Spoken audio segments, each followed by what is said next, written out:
我被找回家后3天都没说话，叶宝珠以为我是个哑巴，对我疯狂输出。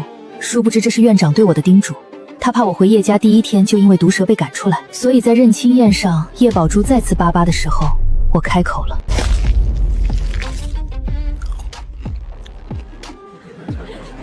姐姐在孤儿院吃了那么多苦，回来3天了，一句话都不肯说，是不是嫌弃宝珠占了她的位置？如果姐姐容不下我，我明天就搬走。这陈千金是个哑巴吧？太上不了台面了。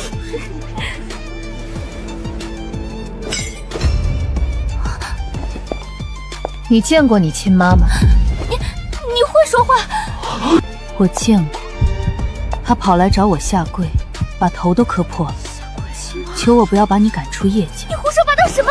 知道为什么吗？因为她得了艾滋，她怕你离开叶家，她就没钱治病了。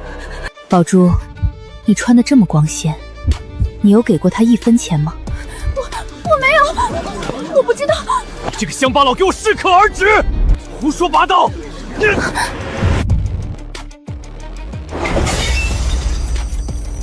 你想干什么？想打我？你算什么东西，也敢对我动手？啊！我的头！长得这么丑，智商还低，我怀疑你也不是亲生的。不如你也去挂个号，做个亲子鉴定，刚好和你表妹一起拼个团。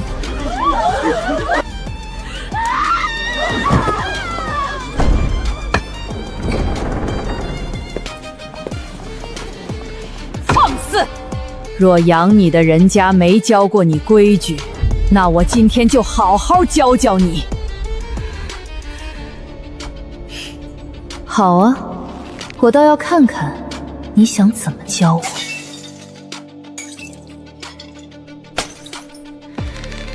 叶家对你是有亏欠，但不代表你能随便欺负你妹妹。你回来3天，叫过我一声奶奶吗？连最基本的礼貌都不懂。今天我就好好教教你规矩。你养过我1天吗？就想跟我摆长辈的谱？你这个逆女！孤儿院院长被我砸成脑震荡，我才肯叫他一声爷爷。要不，老太太你也让我砸1次，我就叫你一声奶奶，如何？你敢！奶奶晕倒了。速效救心丸3粒。担架准备，1、2、3，起。方思婉，我不管你是在外面给他买房子，还是送出国，我不想在叶家再看到他。妈，您这是什么话？我会好好跟小空聊聊的。聊什么？他根本不想认我这个奶奶，也不想认你这个妈。我可没说不认我妈，我只是不认你罢了。毕竟我妈还没亲口说过，叶宝珠才是她的亲女儿呢。怎么样，你也要学那个老婆婆，说叶宝珠才是你的亲女儿吗？如果是这样，那我的确应该承认是我来错地方了。妈妈，小空，你不要对宝珠敌意这么大。我们毕竟养了她20年，就算没有血缘，赶走，给我把他赶走！他不认我，叶家也不认他，把他赶出去！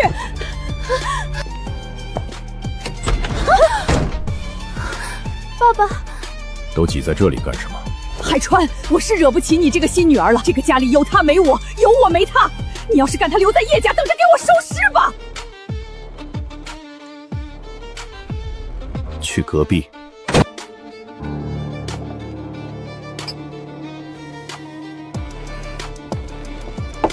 过来。叫叶空，谁给你起的名字？为什么叫这个？叶是叶子的叶，因为我被放在孤儿院门口的落叶堆里，所以院长爷爷给我起了叶姓。空是天空的空，爷爷希望我能成为天空一样广阔而宽容的人。好名字，那我以后叫你空空，还是小空？你可以叫我11，这又是为什么？我是孤儿院收养的第11个孩子，大家都叫我11。你现在不是孤儿了，按照顺序，你也是叶家的小三儿。难听。那还是空空吧，挺可爱的，很像在喊孙悟空。我看你闹事的能力也和孙悟空差不多。我必须告诉你，叶空，你奶奶非常喜欢叶宝珠，而且她年纪大了，受不得刺激，所以哪怕看在你奶奶的份上，我们也绝不会轻易把宝珠赶出叶家。我也必须告诉你，我非常讨厌叶宝珠，还有那个老奶奶。如果在我和他们之间，你选择他们，那这个爸妈我不认也罢。你以为我很稀罕叶家吗？不要把这种选择说得这么轻易啊，孩子。你口中的老奶奶是我的母亲，叶宝珠即便和我没有血缘关系，也算我和你妈妈的养女。20年相处，就是宠物都有情分了，更别说是人。你想要我们在你们之间无条件选择你，可不是那么容易的事。虽然不稀罕叶家，但既然选择来了，就说明叶家一定有你想要的东西。既然如此，为什么不自己来拿呢？你妈妈是很爱你的，这一点不要怀疑。我说大哥，老太太都把话说得那么严重了，你还打算当什么都没发生过？这是你二叔和二婶，认识一下。可别，老太太都当不了这丫头的奶奶，我更不敢当她的二叔了。你说的是，你长得就不像跟我有血缘关系。哥，不是我们对这孩子有意见，是他的规矩真的没学好，今天就把老太太气晕过去2次。我看你刚才那意思，这就要把宝珠当养女了。瞧瞧，如珠如玉宠了20年的孩子，一知道没有血缘关系，立马就要撇开了。这要不是有个老太太心疼，只怕我们珠珠现在就已经不是叶家人了。弟妹，你说什么呢？珠珠，你可别多想，还是看，大哥大嫂，不管你们如何，老太太可是发了话的，这个家里有她就没有夜空，有夜空就没有她。你们要是真的想看着老太太离家出走，就尽管把这孩子留下。要我说，还是先把叶空送走吧，等过个3、5年，学好规矩再回来也不迟。既然叶家有这个打算，那正好，不如让我把我的未婚妻带回温家。你的未婚妻，谁？当然是叶三小姐，叶空。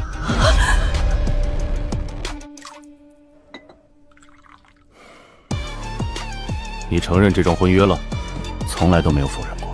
哼，不对吧？从你成年起，两家就时时提起这桩婚约。温大少爷，你可是每次充耳不闻，我还以为这婚约要就此作罢呢。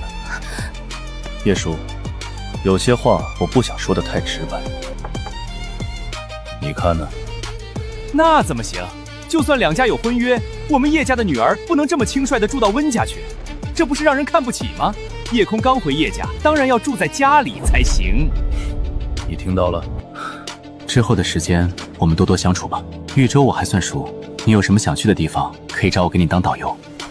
你确定？好了，今天这场宴会还没开始就结束了，叶空，回房休息吧。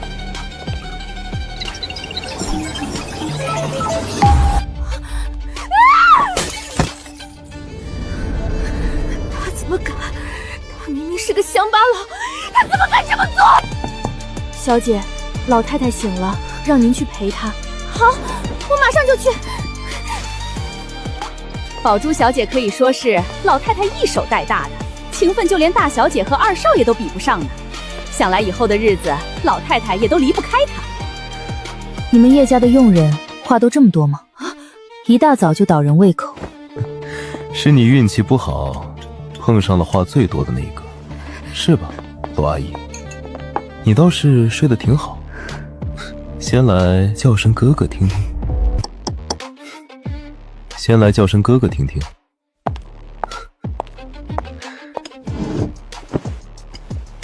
你先叫声妹妹听听。这么肉麻？我对叶宝珠都是直呼姓名，凭什么叫你要这么亲热？大概因为我是亲生的，而叶宝珠是个假货。猪猪，奶奶，您多大年纪了，还想在楼梯上追人？你这个讨债鬼，怎么还赖在叶家不走？一口一个假货的叫谁？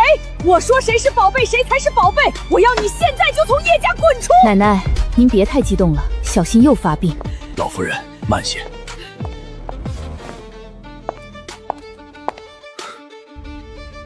叶空，我是叶空，我叫叶庭初，是你的姐姐。什么意思？双标是吧？你考虑过老人家怒急攻心之下有可能会从楼上摔下来吗？没有。那你以后最好想一下。本来还做了老太太最喜欢的餐包，谁知道是白做。我说有人一大早就把老人家气得躺下了，怎么还能高高兴兴吃饭？早餐不是让人端进去了吗？还有宝珠陪着他呢，妈也没怎么样。哦，亲孙女回来第2天就被气得不想上餐桌，这还叫没怎么样？宝珠多可怜啊！亲女儿刚回来就立马把宝珠的位置给她了，宝珠呢，餐桌上不得。大嫂，你们做父母不能这么偏心的。二婶，是早餐没做好吗？您还有空跟我妈聊天？怎么，我在家是不能说话了是吧？听出你平时挺拎得清的，怎么你也站夜空那边啊？就这么冷血？二婶，我爸还没说话呢，轮得到你来教训我姐吗？叶真，怎么跟长辈说话呢？来了个亲妹妹，都被传染了不懂礼貌的毛病是吧？谁能看得顺眼啊？刚回来就大闹天宫，真当自己是孙悟空了是吧？大嫂，要不你在妈那里出馊主意，让我们隐瞒真相，对外声称两个都是亲女儿，哪里会闹出这种事？什么叫隐瞒？养女也是女儿啊！原来是你的主意。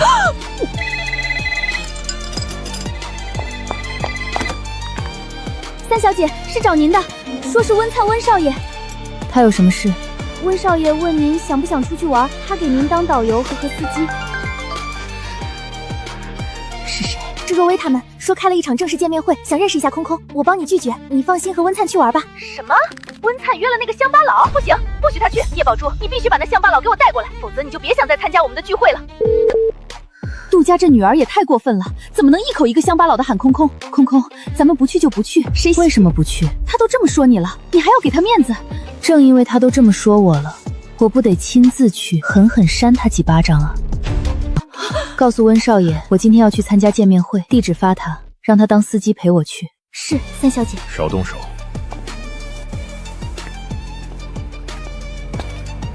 你闹事的本事不小，你演戏的本事也很不错。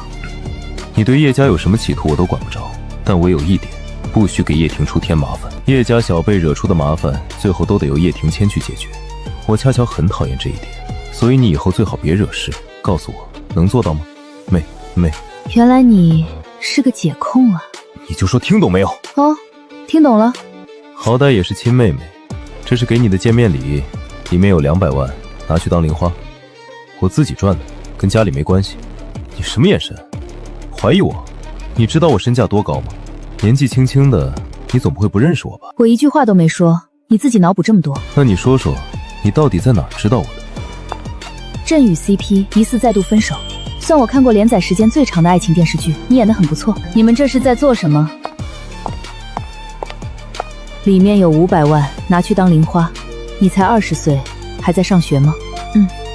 什么学校？北城大学。是北城那个北城大学吗？我们国家还有别的北城大学吗？学什么？美术和心理学双修。暑假快结束了，打算什么时候返校？不返校，我申请了玉山大的交换生，下学期留在豫州。那很巧，宝珠也在玉山大，待会儿去参加聚会，有不懂的可以问宝珠。如果在外面惹了麻烦，也可以找宝珠帮忙。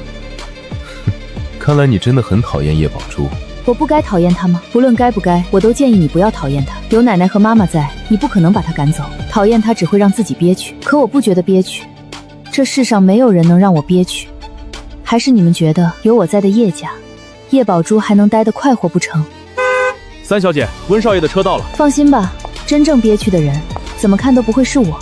拜拜。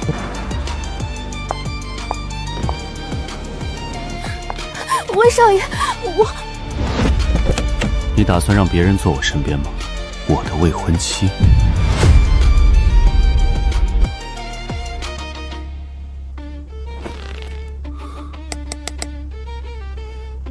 也是，我嫌他晦气。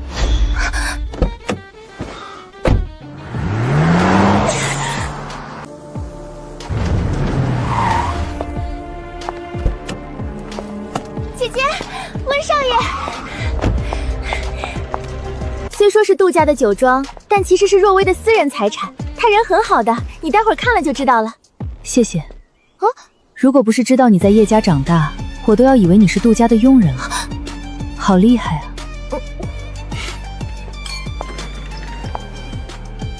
希望你可以尽快加深对我的了解，这样你就会知道，白捡了我这样的未婚夫是一件多么荣幸的事。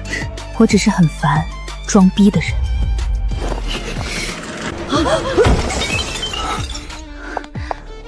腿没事吧？谢谢关心，不过有我在，就不用这位小姐帮忙了。叶小姐占有欲很强啊，你说的没错。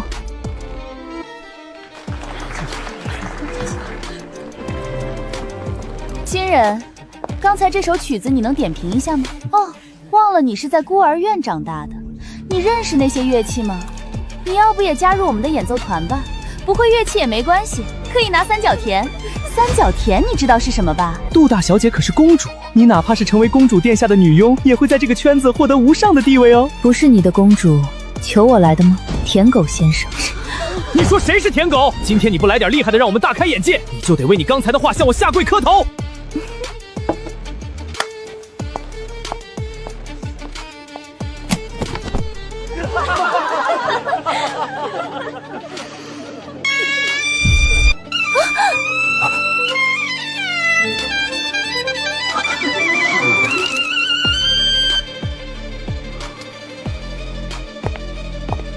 现在你觉得我的唢呐够厉害吗？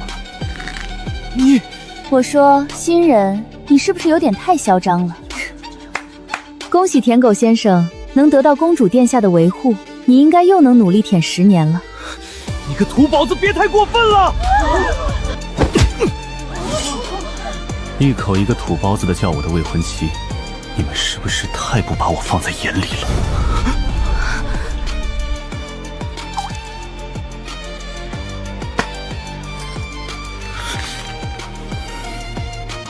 怎么，温少爷这是真把这个土抛？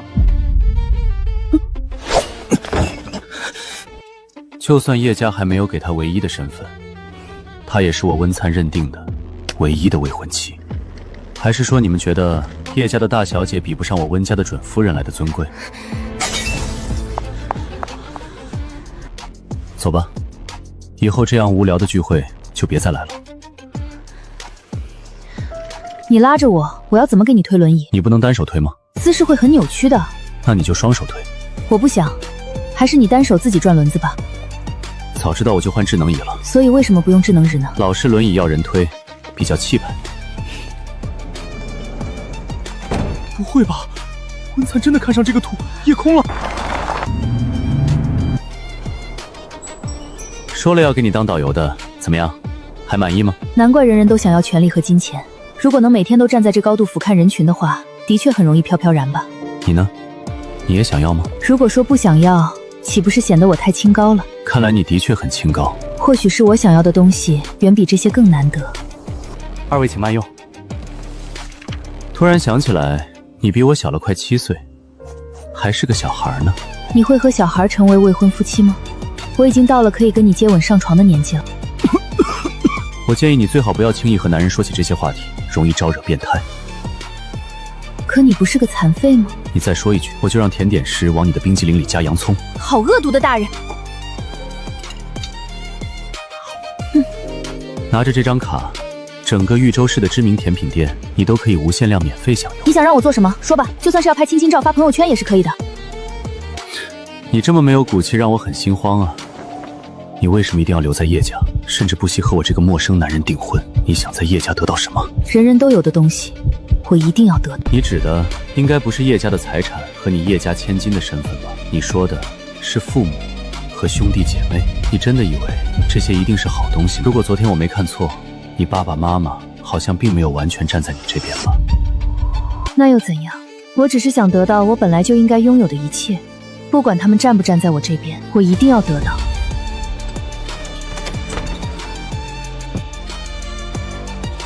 既然你们都不听我的，那我这个当妈当奶奶的继续待在叶家也没什么意思。海川，你另外给我找了个房子，让我带着宝珠住过去，总好过留在这里被你们的宝贝女儿气死。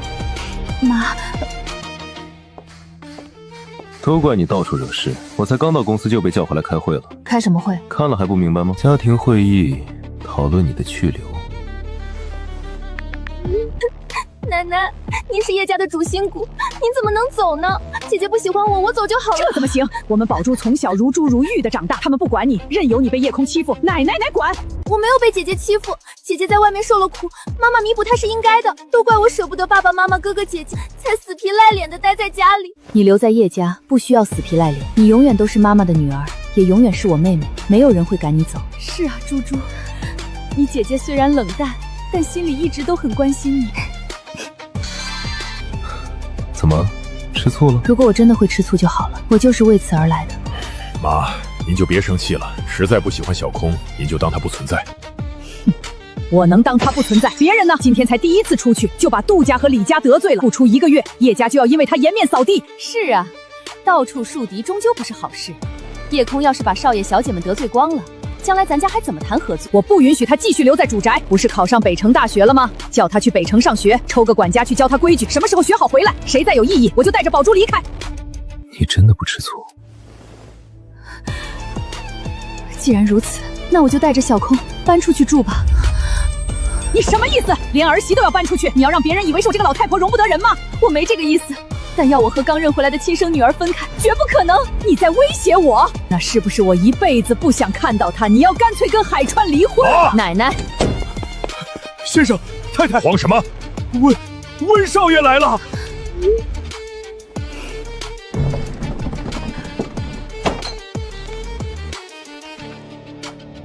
这个即将启动的100亿级项目缺一个最大合作方，不知道叶家有没有兴趣？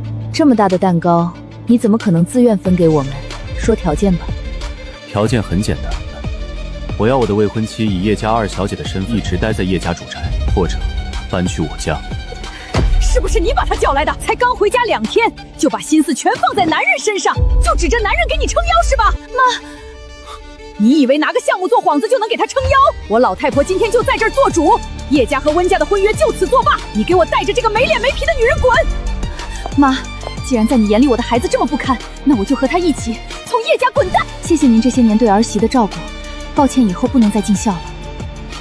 鞠躬，有没有点晚辈的样子？至于离婚，离就离吧，我会准备好协议书的。还愣着干什么？收拾行李。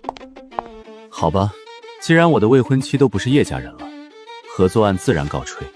不过您误会了，我愿意为叶空做这些，不是因为他是叶家人，而是因为他是叶空。等以后我们结婚，欢迎各位以客人的身份前来祝福。你老婆什么意思？要为一个黄毛丫头反了吗？是您要为一个黄毛丫头把您儿子变成光棍。奶奶，我可不想这么大还要经历父母离婚，到时候网上人人都要说您刻薄，说您容不下亲孙女，您受得了吗？管家，送奶奶回房。宝珠，你去照顾奶奶。爸，您看温菜那份合作案是真心的吗？他那么个吃人不吐骨头的鳄鱼，居然会真的愿意让利给我们？您看他对叶空……合同很完整，但他不会做没有好处的事，再观察观察。那妈妈那里？离婚是不可能的，想都别想。你前几年不是把隔壁那栋别墅买下来了吗？先让你妈带着叶空住过去。你可真行，回家第2天就闹得爸妈离婚。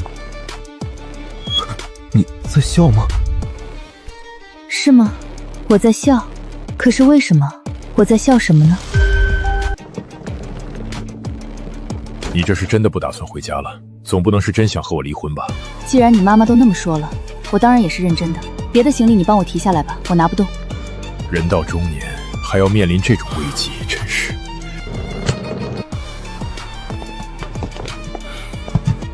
你只有这点行李吗？是啊，小空，你不是学画画的吗？话剧和画稿之类的，你没有带来豫州吗？我的东西其实很多的，但都还寄存在孤儿院里，我不确定能不能把它们带过来。有什么不能带过来的？你是我和你爸爸的女儿，我们在的地方就是你的家，把自己的东西放在自己家里，不是理所当然的吗？你误会了，我不是因为胆怯或者害怕才不敢带行李，我只是不确定这里到底是不是我家。换句话说，我不确定你们到底有没有资格成为我的家人。我对家和家人的要求可是很严格的，不是我信任的人，不是我信任的地方，怎么有资格保管我珍贵的东西呢？哦，干嘛？我长大后还从来没人敢打我的头。成为家人是不需要资格的。我不知道你是在哪里学来的这些稀奇古怪的乖僻想法，但现在既然在我的地盘，我就不许你再这么嚣张的大放厥词，让妈妈伤心。妈妈伤心了吗？就算默认你的规则好吧，那你说说，你要怎样才能放心把行李寄过来？首先，不能住在叶家的房子上吧？如果哪天那个老太婆又要赶我走呢？这里是我的房子，在我的名下。还有，不许叫奶奶老太婆。就算是你的房子，你能保证你就不会有赶我走的一天吗？你看，你刚刚都打我的头了，你能拿什么保证你永远不会像老太婆一样赶我走？这房子我送给你了，房产证晚上给你。我看着像那种平白无故抢人房子的人吗？我又不是抢劫犯。那你想怎么样？转到妈妈名下吧。还有，除了我和妈妈，谁都不准擅自进入这栋房子。什么？叶空，你不要太过分！难道我来找我自己亲妈还得经过你同意？妈妈同意也可以啊，我只是说你们不准不打招呼就自己进来，又没说开门权限在我一个人手上。你当我是要把妈妈囚禁起来的变态吗？我不和傻逼论长短。我要那间靠着大树的房子。可那棵树枝叶太茂盛了，不但阳台上经常堆满叶子，还会飘进窗户里来哦。没关系，它可以遮挡阳光。对不起啊，小空，妈妈还以为你会喜欢，所以之前在叶家给你选了那个向阳的房间。没关系，我原谅你了。姐姐，你快点把房产证给妈妈，我今晚就让院长帮我寄行李。臭丫头，你在指挥谁呢？还有，轮得到你来原谅妈妈吗？明明被叶宝珠和叶真砍了这么多年的姐姐，可为什么这一生却突然让我觉得有点不一样呢？就好像是第一次做姐姐一样。哼，我只想和妈妈2个人吃饭。叶真，你留着干嘛？我也想和妈妈一起吃饭，不行吗？还有，你爸爸妈妈姐姐都叫了，还叫得那么自然顺口，凭什么就只对我一个人直呼大名？你懂不懂礼貌？今晚要吃什么？一定要丰盛一点才行。不要装听不见啊！爸，叶真刚刚问的问题，我也想知道答案。花河县是个穷的全国闻名的小县城，后来得到了富豪的资助，好几家企业在那边开展了慈善事业，江家就是其中之一。我想起来了，说到慈善事业，我记得花河县这个名字。爸爸，那个地方是不是还发生过别的事？当年轰动全国的那件事，关于福利院的那些女孩子。6、7年前，那个叫袁小七的画手连载了一部孤儿院漫画，起初全是温馨日常，可后来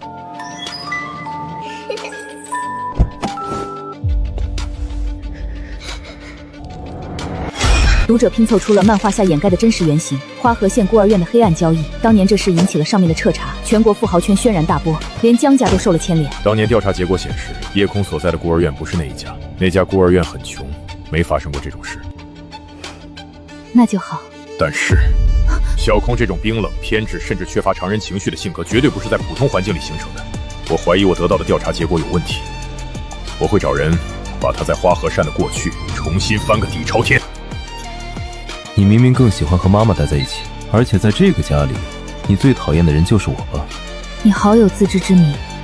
这么讨厌我，吃饭的时候为什么非要点名跟我一起？反正没事干，给讨厌的人添堵，不是很有趣吗？你，叶真，你咋还没走？明天不是要早起吗？别天天熬夜。哎呦，就是这样了。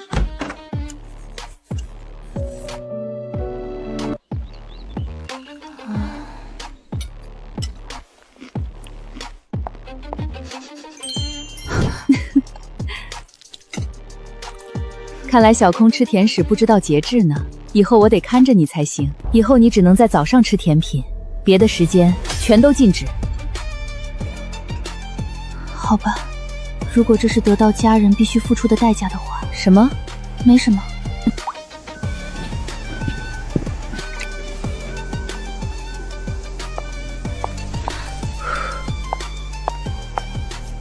姐姐，你要不要也跟我进公司当设计师？我可以带你一起工作哦。姐姐，你真的要和温灿订婚吗？他条件是不错，可惜啊，是个瘸子。其实要是他没出车祸就好了，说不定爸爸妈妈都不需要把你找回来了。到了今天，你还要说爸妈是为了不委屈你才找我回来的吗？叶宝珠，你到底在逞什么强？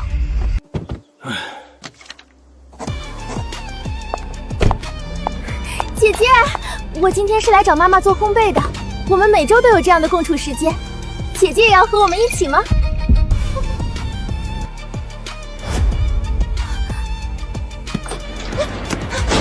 你什么意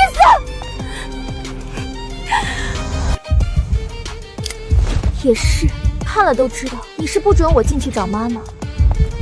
我正愁破局很难呢，真是谢谢你主动把机会送到我手上。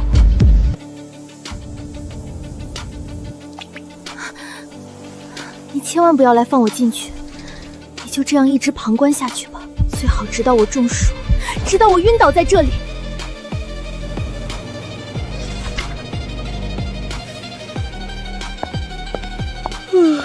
宝宝，要吃水果吗？妈妈给你切。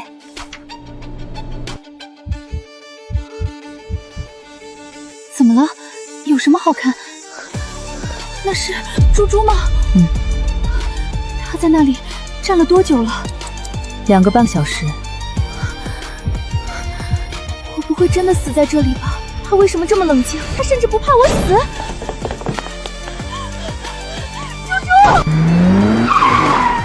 猪猪！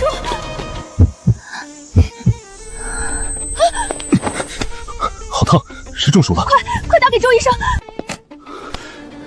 重度中暑是会要命的，你们也太不注意了，能把人逼到在太阳底下站晕过去，这叶小姐果然是个灾星啊！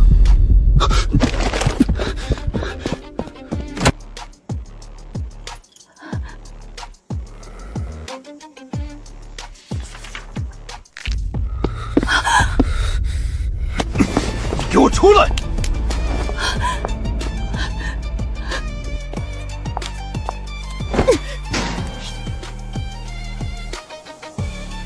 你干什么？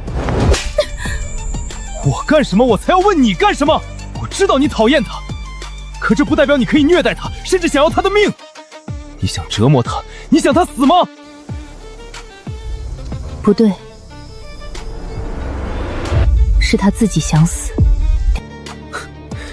谁不知道他在用苦肉计？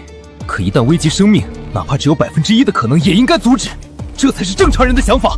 她是爸爸妈妈养了20年的女儿，就算是条狗都养成家人了。你在干什么？当一个冷血的旁观者吗？和我有关系吗？昨天我就说过，这里是我的地盘，没有我的允许，谁都不准进来。我只是在执行我的规则，而你们违规了。你疯了吗？这是一条人命！自己都不珍惜的东西，凭什么要我替他珍惜？在你看来，我比他那种为了苦肉计而自己找死的人要正常吗？还是你以为我很善良？你知道你这样最痛苦伤心的人是谁吗？是妈妈。她很努力的想要靠近你，爱你，可你今天给她看到的是什么？是2个孩子互相残杀。这对一个母亲来说有多残忍，你明白吗？我上一次挨打还是在10年前，本来我是该10倍讨回来，但因为我们有血缘关系，抵消了。可也只有这一次，不要再对我动手了，叶真。我不是来求你们施舍亲情的乞丐，你没有资格居高临下的教训我。等他醒了就让他滚。还有这种事，如果还有下一次，我还是会做一样的选择。告诉你，如果不怕死，就尽管继续试吧。妈妈，我好像听到姐姐在说什么。你真的要一直住在这里吗？难道我以后想见你一面都做不到了吗？哥哥，刚才谢谢你，我差点以为自己要死了。既然如此，为什么还要在门外站那么久？我还以为姐姐一定会开门的。是吗？明明她在宴会上让你丢尽了脸，连奶奶都能气晕，你居然还觉得她会对你释放善意？宝珠，以前没看出来啊，你居然是个这么以德报怨的人。为什么连叶真都在挑我的刺？妈妈，你跟我回去吧，我真的很害怕，姐姐的性格太危险了。我只是害怕我美满幸福了20年的家会就此分崩离析。妈妈，我们以前明明很幸福的，为什么现在这么难？为什么？宝珠，让你受委屈了。妈妈，你同意跟我回去了吗？可是妈妈，我真的很担心。正因为如此，我才更要陪着他。珠珠，你口中那些幸福的20年，原本是该属于小空的。你们如果真的是为了我好，就别来给我添乱了。叶真，送他回去。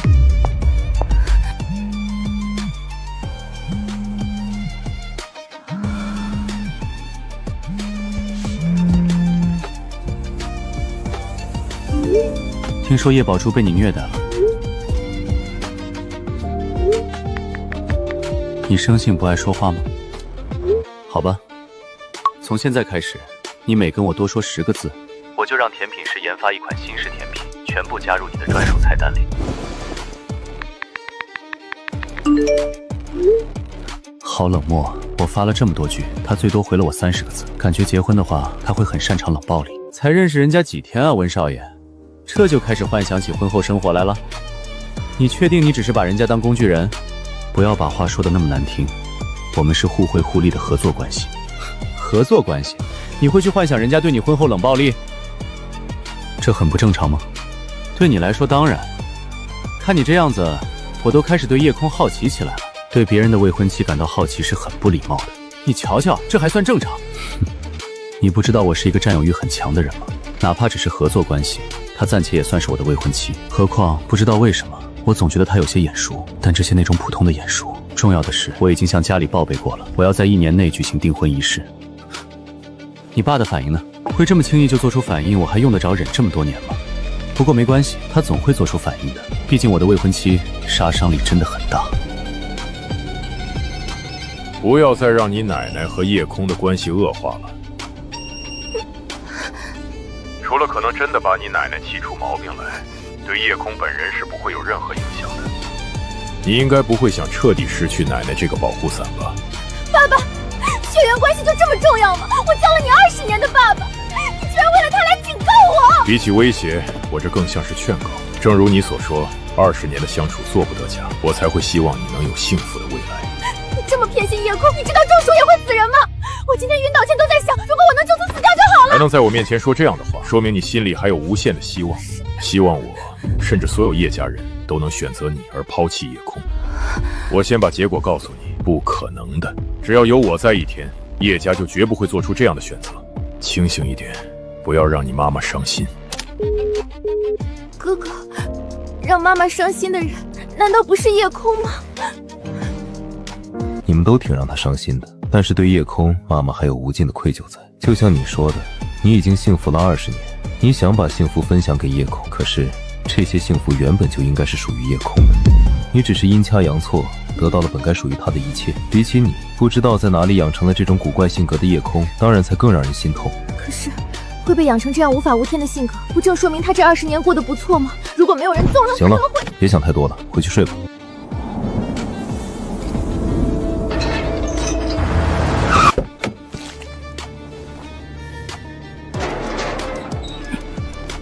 您就是孙院长吧？期待和您见面，已经很久了。我是夜空的生父，叶海川。您就是孙院长吧？期待和您见面，已经很久了。我是夜空的生父，叶海川。您叫我小叶就可以了。来得真晚啊！像你这样的父亲，估计一辈子都得不到11的信赖了。爷爷，11什么时候回来啊？我还想让他教我写字呢。那要看这个叔叔是怎样的人了。如果他是个好爸爸，11可能很久都不会回来；如果不是，那11很快就会回来了。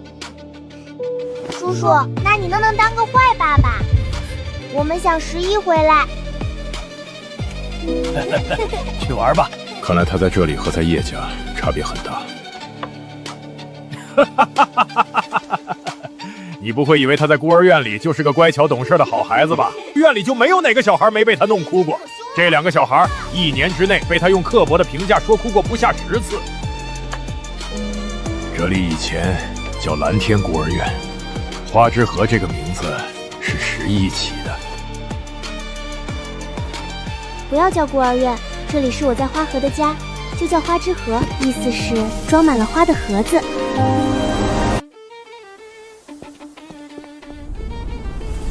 忘了说，这也是11画的。为了证明他起的那个名字是最好的，他在整座孤儿院都画满了花朵。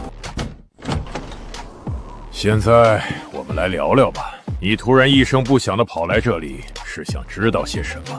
全部，小空过去的一切经历。刚得知他身份的时候不来，偏偏现在来了。是11在你家闹出了什么事，你没办法解决吧？其实就是发现自己掌控不了这个孩子吧。我不否认，如果夜空是个一眼就能望到底的孩子，我不用来这一套。真是个傲慢的父亲。不过可惜，11和平凡完全是2个极端。别说你，连我这个养了他10几年的人都不敢说完全了解他。10几年？您不是在他婴儿时期就捡到他了吗？我的确是最初捡到他的人，但在他却7岁时，我儿子去世，我辞职离开了3年。等我回来的时候，11已经瘦得不成人形，也完全拒绝跟人交流了。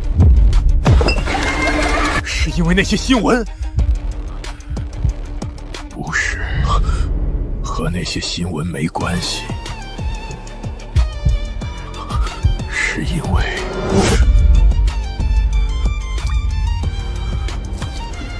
为孤儿院里最常见的霸凌。在人群中过分特别的孩子，要么被众星捧月，要么被彻底孤立。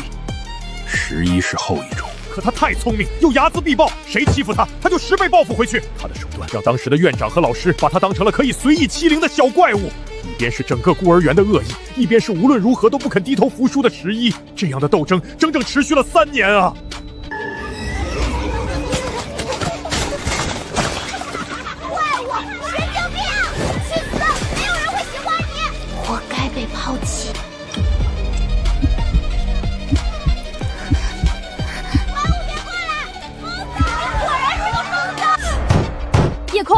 床吃饭了，你再不出来，妈妈砸门了啊！你起不起床？我要数了，1、2。那个，妈妈做好晚餐了，快下来吃。你生气了？没有，妈妈怎么会生你的气呢？妈妈只是想让你出来吃饭。我洗把脸。你这些快递怎么都没收？要妈妈给你布置画室吗？要。宝宝对画室有什么要求？我想起来了，我想要一扇能看到星星的窗户，最好是大一点，可以吗？可以啊，要多大都行。我们边吃饭边说吧，妈妈亲手下厨哦。我回来后用了很长很长的时间，才能让他重新开口叫我爷爷。他说他把你砸成脑震荡，才叫了你一声爷爷。这丫头怎么连这个都说了？反正我在他面前是没有长辈威严的。他小时候爱揪我胡子，搞得我后来都不敢留了。抱歉，看来他没让你少受苦。轮不到你来充他家长。我替他收拾烂摊子的时候，你还不知道他的存在呢。不过要说家长，我也是很不合格的。除了那缺席的3年外，在他14岁时，我还让他离家出走了一回。离家出走？整整1年，我找了他整整1年，死活没找到。最后是他自己回来的。叶总，明早公司还有会，我马上给您订回豫州的头等舱。取消明天的早会。那要订酒店吗？花河县只有1家5星级，设施不太好，需要提前雇人去打扫。不用了，今晚就住这儿。您确定吗？这边的住宿条件恐怕……我可以自己在这里住一晚吗？晚上我能在院里随便逛逛吗？哼，没有说话就代表同意了吧？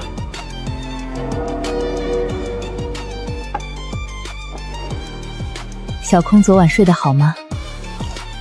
不认床吧？很好，不会。他怎么一点都不记仇？难道因为我是他亲哥哥？对了，小空，之前说好的和哥哥去片场玩，你还去吗？去啊。你什么时候去工作？今天就可以。我要去公司谈点事，应该能看到不少明星。你去吗？去。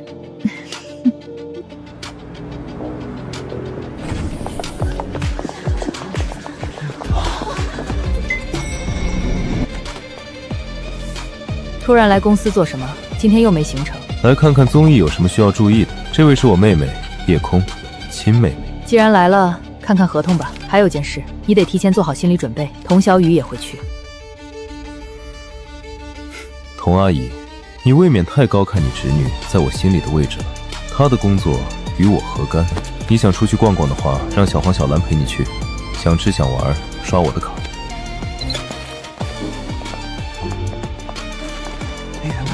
叶真的新女友吧？怎么可能？他和童小雨是真爱，拉扯5年了，肯定是家里安排的门当户对的大小姐，被家里人绑定给他的。好狗血，但我喜欢。这剧情怎么看小雨都是妥妥的女主。他们是真的分手了吗？是，不过真哥的分手一般不作数，这几年分了几10次了，大家都习惯了。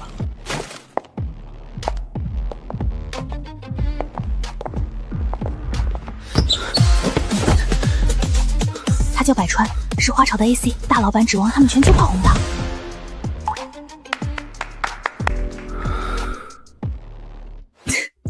我突然觉得叶真应该来当爱豆才对，不管是脸还是发色，她来这一层毫无违和感啊。您不和他聊2句吗？只要说您是真哥的妹妹，公司里没人敢拒绝的。以后收助理一定要在合同上写明话少。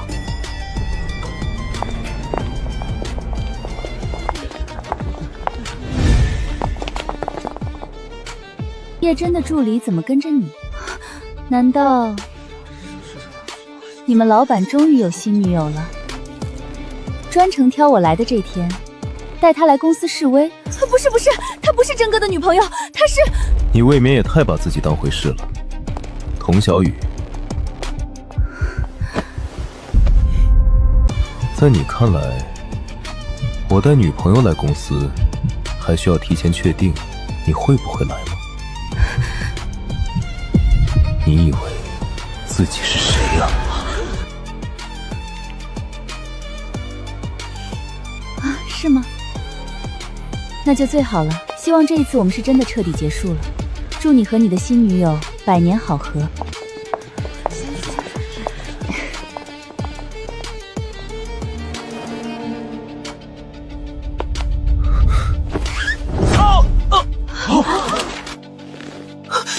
算你利用我的利息。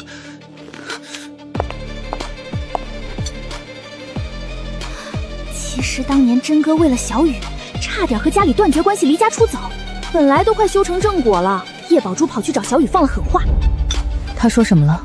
童小姐，你知道我哥的起点在哪里吗？我哥的起点就是你费尽全力爬到现在的位置，衣服却还不如我家保姆的贵，开的车还不如阿姨买菜的专用车。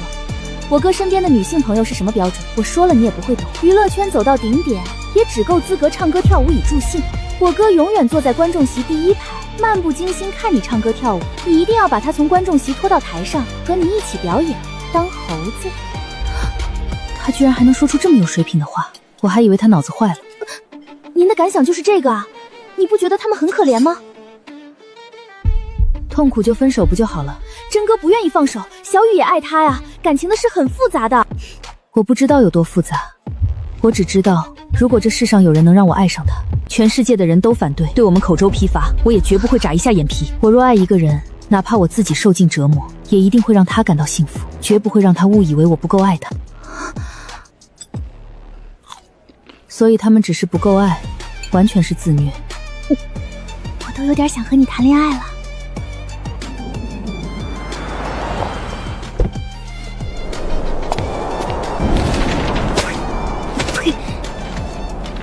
小寇，你要去看看吗？不去。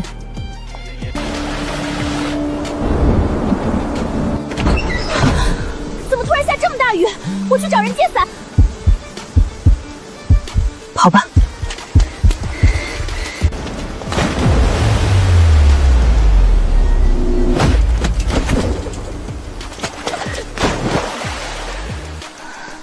你怎么走路的？我哥不能感冒。原野，对不起，对不起。一会儿没看中你就闯祸。是我妹妹冒犯了你，需要赔偿可以联系我。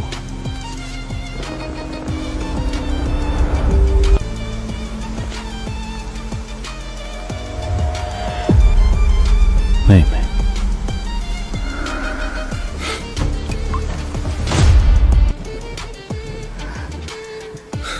亲妹妹，你居然真的有亲哥哥，不会还有亲爸亲妈吧？看来袁先生和我妹妹有些渊源，渊源不如说是孽缘更合适，要不然他怎么至今都不敢抬起头来看看我呢？你说是吧，叶十一？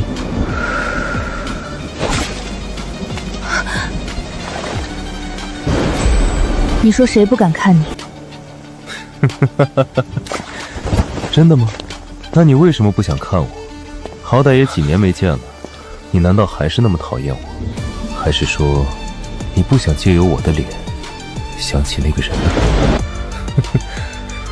这位先生，他叫过你哥哥吗？那不然他不叫我哥哥叫什么？那你食言了，你说过这辈子只会有一个哥哥的，还是说人死了说过的话就不作数了？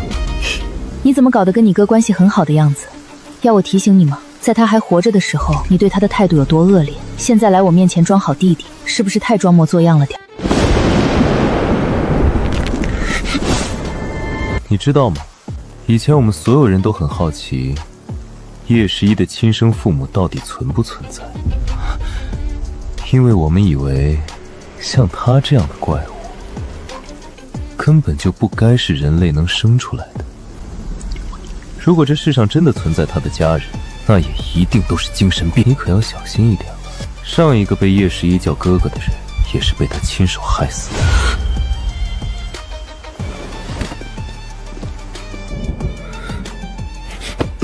你都认识的什么神经病？害我在外面淋这么久的雨，待会儿感冒了找你算账。你松开！松个屁！你感冒了我也会被妈骂死，你少害我！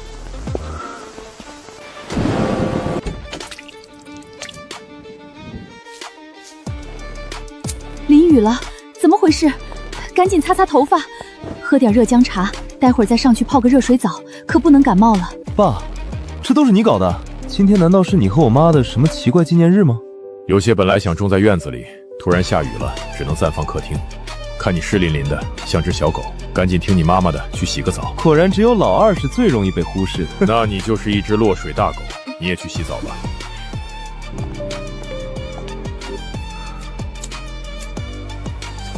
喏，帮你拿的。谢了。发生什么事了？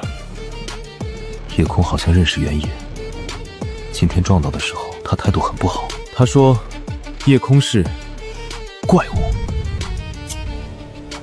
他还说，叶空害死过人，他曾叫那个人哥哥。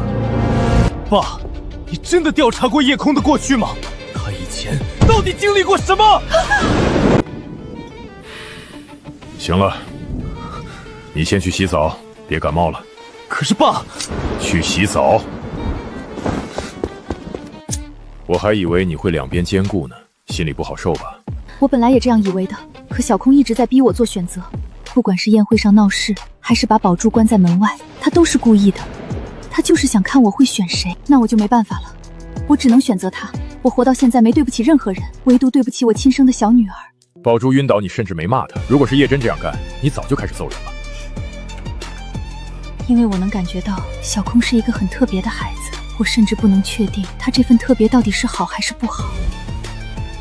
如果他是个坏孩子，那也是我们的错，所以我们一定要包容他，看好他，至少别让他闯出无法收的大祸来。好，就当我们重新回到20年前，再做一次新手父母。跟德国那边的合作可以告一段落了。不去我都不知道你真的做得很好。那边的执行总裁还托我给你带了礼物。对了，我听说你对叶家那个新来的小姐很满意，并且承认了和叶家的婚约，是吗？难得看到你对女人养硬死，那就如你所愿，订婚吧。不过毕竟是刚来豫州，总得需要家里人帮你把把关，约一下你这个小未婚妻，就说温家请她来做客。什么时候？就明天。百年家族，恐怖如斯。你可以随意发挥，我很期待。你就是叶空吧？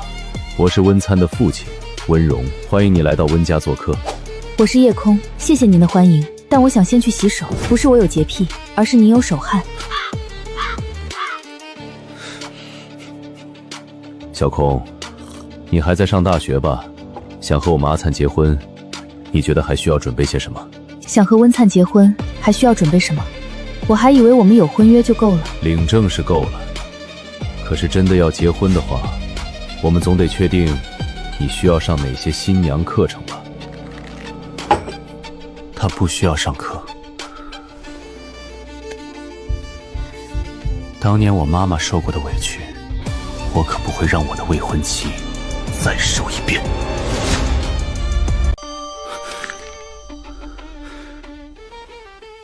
你刚来豫州，对很多事不了解，我之后会慢慢跟你讲。现在带叶小姐去庄园里转转。叶小姐，请。阿灿怎么就选了这么个未婚妻？小莲少爷，今天又来钓鱼啊？这位是叶空叶小姐。我叫温莲，是温家旁支的孩子，因为身体不好受了大伯资助，现在算是大伯的养子。像我这样旁支的孩子，最近家里来了许多。待会儿吃饭的时候，你大概就能见到了。今天难道是什么特别的家宴？温家居然是这么相亲相爱一家人的温暖家族？当然不是，他们是来抢继承人位置的。大哥就算一辈子都站不起来，也不会影响他掌控温家的能力。我也不懂大伯为什么要这样做，他们父子俩关系远不如前了，搞得我很慌。你说你是温家的养子，是从什么时候开始的？来温家是7、8岁，那时候差点病死，是大伯收留了我。不过正式收养是这几年的事，我原本觉得没差别，不过大伯和大哥都同意了，我也就无所谓。那这么说的话，你也在继承人的备选名单上了？别开玩笑了，叶小姐，就算担心大哥，你也完全不需要把矛头对准我。就我这个身体，能活到30岁都算我幸运了。我怎么可能去觊觎温家家主的位置？温氏这样的庞然大物，可不是我这种病秧子能承担得起的。人的欲望和身体的强弱是没有关系的。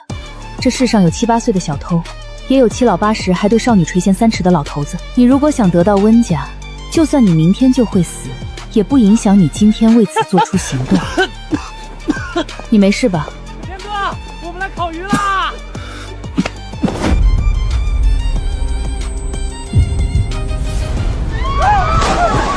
温连哥落水了！是他，有人推温连哥下水，杀人了！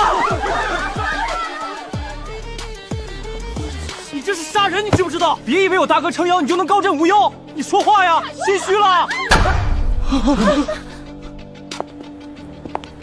叶三小姐，看在两家关系的份上，我不会报警，但是我希望你可以自行取消和温灿的婚约。我无法接受一个会对病人下杀手的人来做我的儿媳妇。你都不问问是不是我推的吗？或者哪怕等他醒来问问他自己呢？还用问？我们这么多双眼睛都亲眼看见了，就是你把他推下去的。对，就是我推的。可你们难道就不好奇我为什么推他吗？要知道在此之前我可从没见过他，甚至连他的名字都不知道。无冤无仇的，我为什么要这么做？为什么？因为说了温灿的坏话呀。怎么能？你胡说！他和大哥关系可好了。这么一想，他不光说了温灿坏话，还说了你们所有人的坏话呢。他说你们这些旁支全都是来抢食的鱼，肥头大耳，血脉低贱，恨不得给他大伯舔鞋子。他说你们是永远越不过龙门的蚯蚓，只配在泥里钻来钻去当鱼饵。你胡说！你胡说！哦，还有你啊，温叔叔。他说你是个心狠手辣的老不死，亲儿子瘸了就想一脚踢开。不过幸好他遗传了你的血脉，你能做到的，他也能做到。他说他是你的亲儿子呢，温叔叔。原来除了温灿，你还有私生子啊！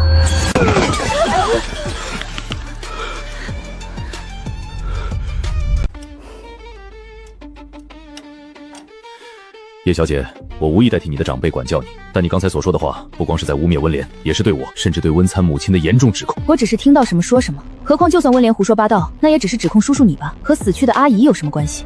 你刚来豫州可能不了解，我和我去世的妻子是彼此相爱才结婚的，没有豪门勾结，我这辈子到死都不可能背叛她，哪怕她已经死去。那你怎么不跟着她一起去死呢？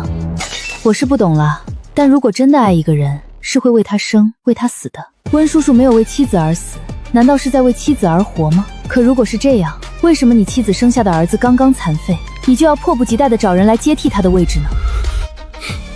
好了，你刚来豫州，对很多事情都不了解，我之后会慢慢跟你讲的。现在推我出去，去我房间。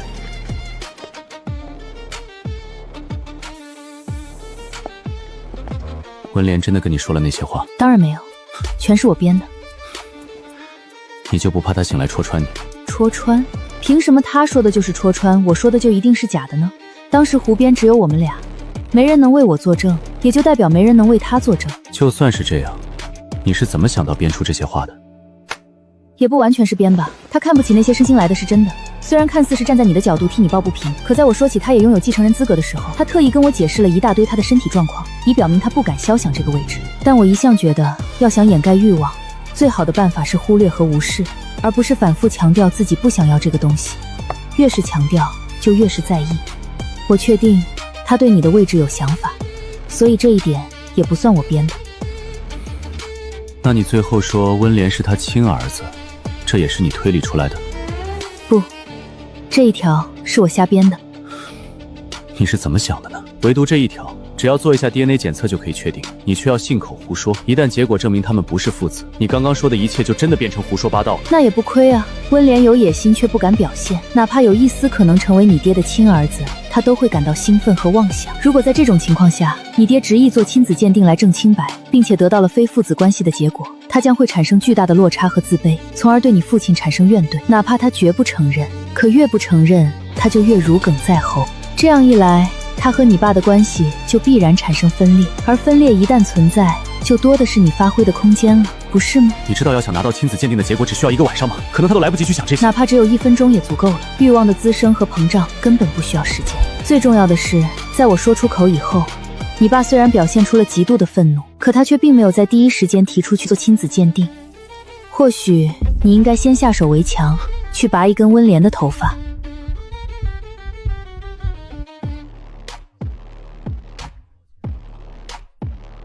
你没能把我女儿照顾好了，我很抱歉，不会有下次了。